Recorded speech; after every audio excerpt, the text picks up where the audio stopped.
ఆ betting app గురించి జరుగుతుంది, మీకు ఆ స్కామ్ గురించి తెలుసు. ఇంతకుముందు ఈడీ పిలిపించారు, వాళ్ళు నేను కలిశాను. ఇందులో నా భాగస్వామ్యం లేదండి. 2016లో అప్పుడు ఇంకా బెట్టింగ్ స్టార్ట్ అవ్వలేదు. ఒక యాప్ గురించి యాడ్ చేశాను. ఆ తర్వాత అది బెట్టింగ్ అయితే దాని నుంచి నేను తప్పుకున్నాను. I did not take payment అంటే ఓకే అన్నారు. సిఐడికి కూడా ఒక సార్వజనికులు ఒకరు కంప్లైంట్ చేశారు మన పేర్లన్నీ చెప్పి. సో దాని గురించి పిలిచారు అండ్ వెళ్ళి మాట్లాడాను. 2017లో ఇక్కడ బ్యాన్ అయ్యింది. 2016లో ఇంకా బెట్టింగ్ స్టార్ట్ అవ్వలేదండి. ఆ యాప్ ఒక గేమ్ అనుకుని మేము చేసామండి. ఆ తర్వాత తెలిసింది బెట్టింగ్ యాప్ ఈజ్ రాంగ్, అందువల్ల నేను కంటిన్యూ చేయలేదు. ఆ డీటెయిల్స్ ఇచ్చాను. ఆ తర్వాత ఏదైనా చేశారా, వేరే కంపెనీస్ ఏదైనా చేశారా అంటే లేదండి అని చెప్పాను, అంతే.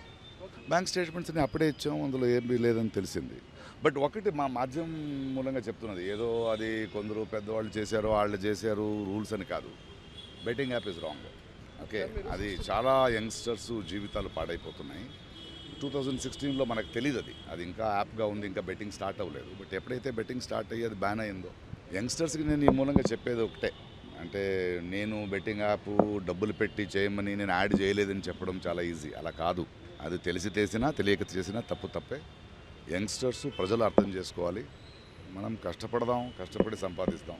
ఇలాంటి యాప్కి పోయి చాలా ఫ్యామిలీస్, చాలా youngsters they have lost there lifes and I'm sorry for that and hope మనం దీని నుంచి నేర్చుకుంటాం. Thank you.